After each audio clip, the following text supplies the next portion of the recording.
ever had a coworker try to tell you that certain books have been cut out of the Bible? Maybe even there are some lost gospels that were once in the Bible, but then got cut out later. Or maybe somebody's tried to tell you that the person who really chose the books of the Bible was the Emperor Constantine the Great. Or maybe you've heard words like inerrant and infallible applied to the Bible, and you wonder, what on earth do we even mean when we say that the Bible is inerrant and infallible? Well, in the series, How We Got the Bible, you'll learn these things and a lot more. What you'll learn about is about people like William Tyndale and John Wycliffe and the translation of the King James Version. You'll learn about why we can trust the text of the Old Testament and how it was brought together. When the Dead Sea Scrolls were rediscovered in the 20th century, it became clear that the text of the Old Testament had remained remarkably stable over the centuries.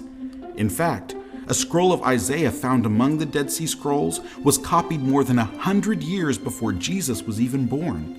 Yet the wording of this scroll of Isaiah agrees in almost every detail with the Masoretic texts that were copied 1,000 years later.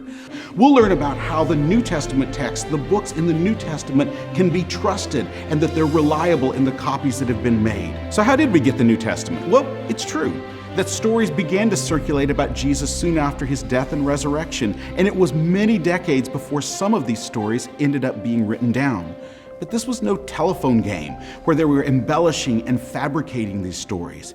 Rather, this was told at a time and in a place where people cared very deeply about safeguarding the truth that the eyewitnesses had passed on to them. We'll learn about all of this, much more, in this series, 6 weeks, a journey through how we got the Bible.